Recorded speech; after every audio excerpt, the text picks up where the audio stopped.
Welcome back to another deep dive. Great to be here. Today we're going to tackle something that, well, it might seem small, but honestly, it can completely transform how precise and how natural your English sounds, hmm especially if you're, working your way up to or are already at that B2 level and beyond. Absolutely. We're zeroing in on English prepositional phrases related to time. And you've showed some really fantastic source material with us. Yeah, I thought it was pretty useful stuff. It is packed with examples, definitions, Hmm. incredibly useful for anyone looking to add a bit more sophistication to their language. That's right. Think of this deep dive as finding those like hidden gems in describing time. Yeah. We don't just want to know when something happened. We want to know the texture of that time. Was it just before? Was it the absolute peak? Was it a consequence of something else? These phrases add all that depth. Exactly. Okay. So our mission today is to really unpack these phrases from the source material. Right. Understand their specific meanings, see them in action with those great examples. And crucially, grasp the subtle shades of meaning they bring. The ones that simpler words just can't quite capture. Precisely. And we know that some of these phrases, they might use words you haven't encountered yet, or maybe they feel a bit more formal. Yeah, that's a good point. So as we go, we'll make sure to pause, maybe clarify any potentially more advanced vocabulary, Okay. making sure you can follow along and hopefully feel confident using these yourself. The goal is practical application, right? By the end of this, you should have a clearer picture of how to choose the right phrase to express exactly what you mean when talking about time. That's the plan. Perfect. So let's jump right in. We'll start by looking at the phrases your source material highlights for talking about the beginning of a period or things happening before something else. Okay. Kicking us off in this category is the phrase ahead of. The source defines this quite simply, really. It just means before a point in time. And the example given is so common, isn't it? We arrived ahead of schedule. So practical. Totally. Yeah. It immediately tells you their arrival time was earlier than planned or expected. Yeah, it's about being early relative to a deadline or like a set time. Right. It's straightforward, widely used.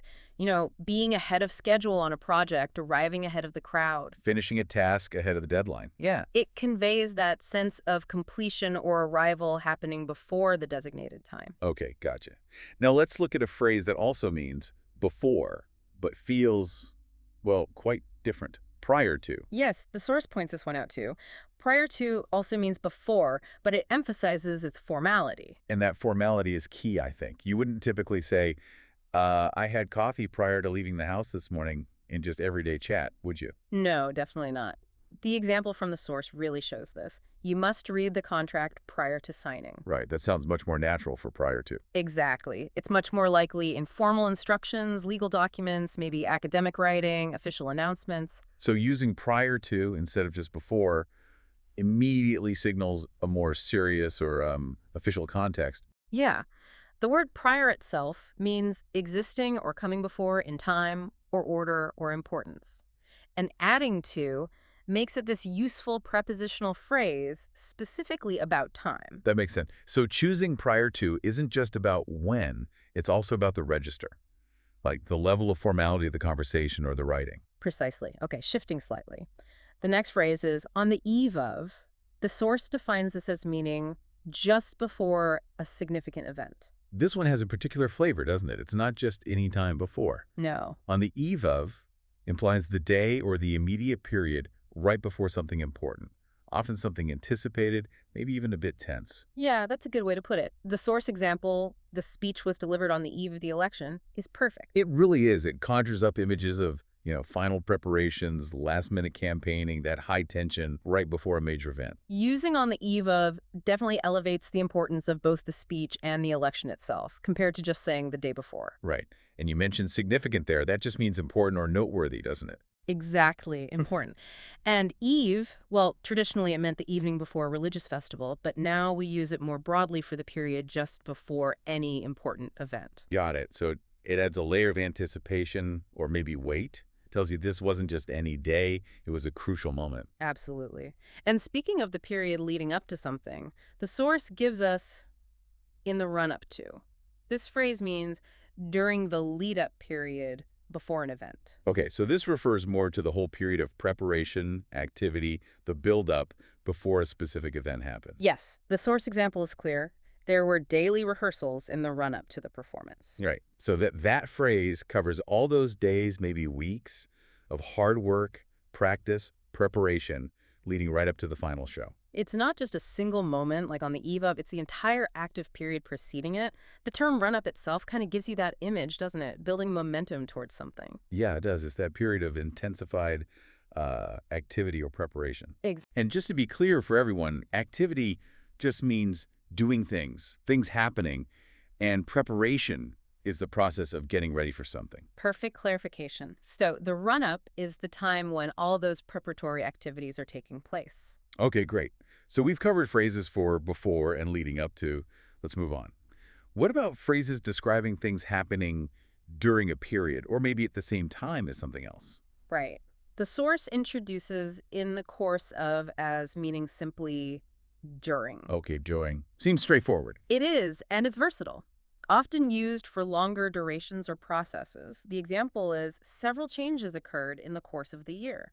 So it implies these changes happened at some point, or maybe multiple points, within that year. Exactly. You could use it for in the course of their studies, in the course of the project.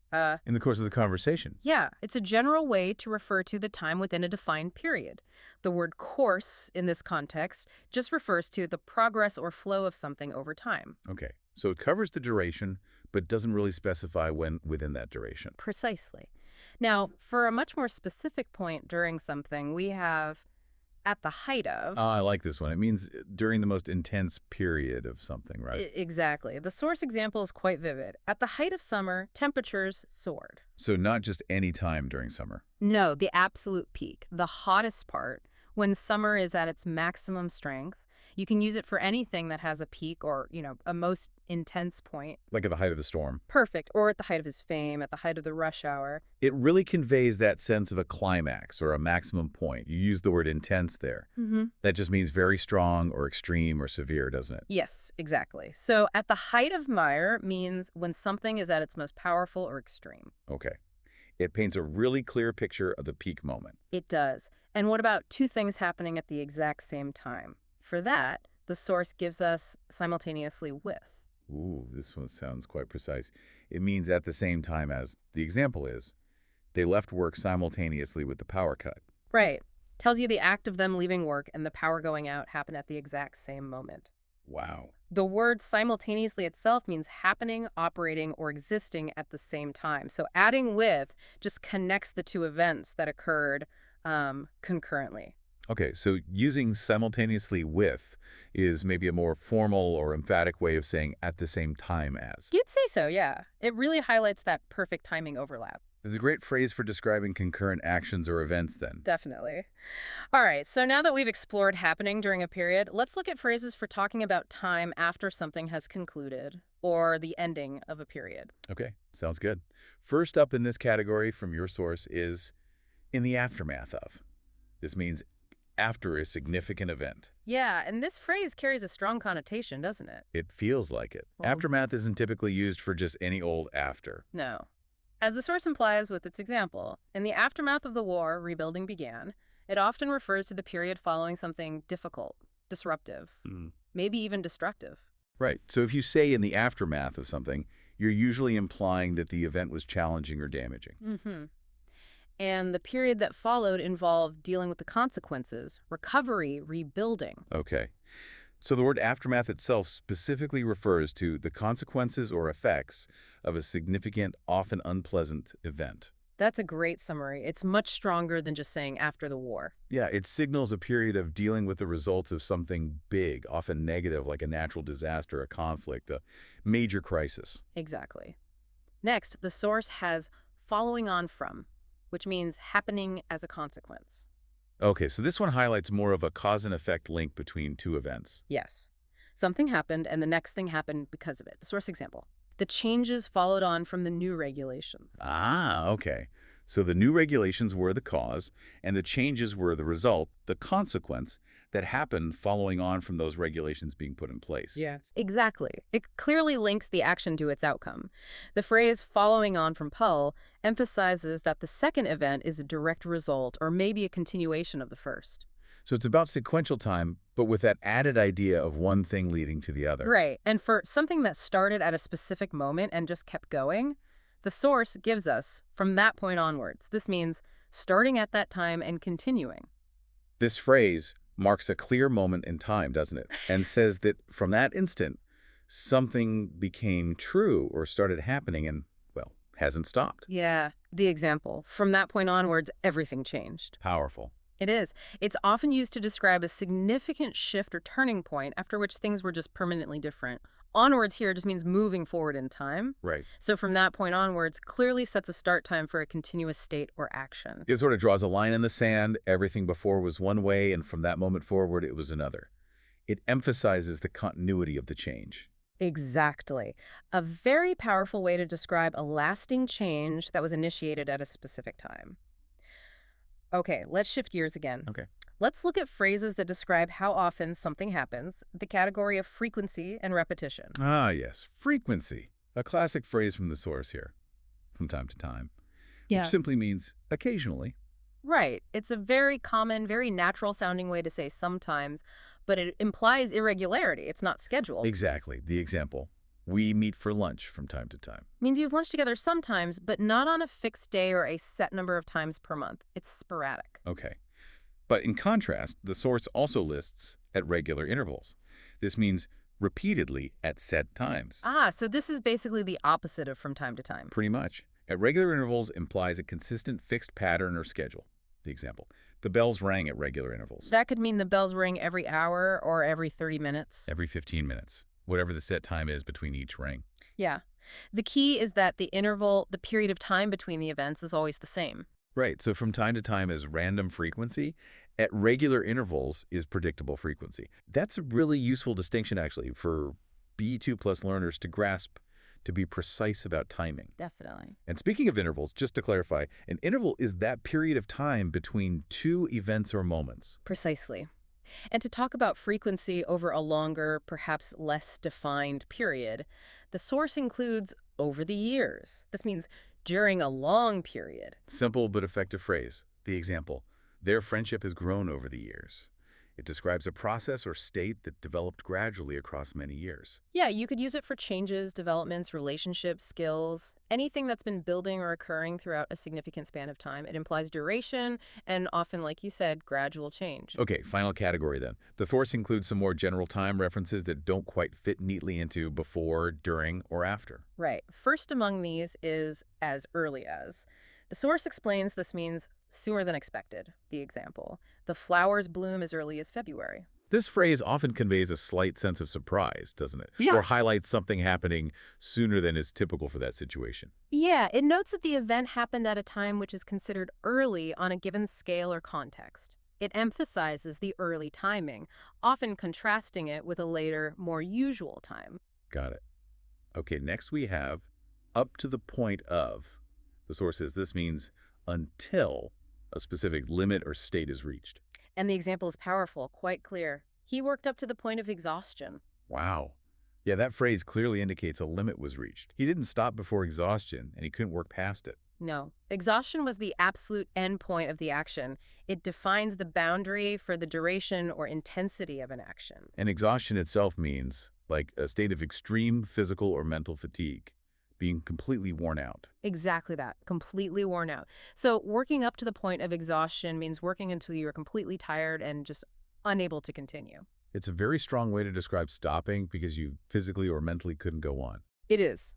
And finally, a great idiom from the source, in no time.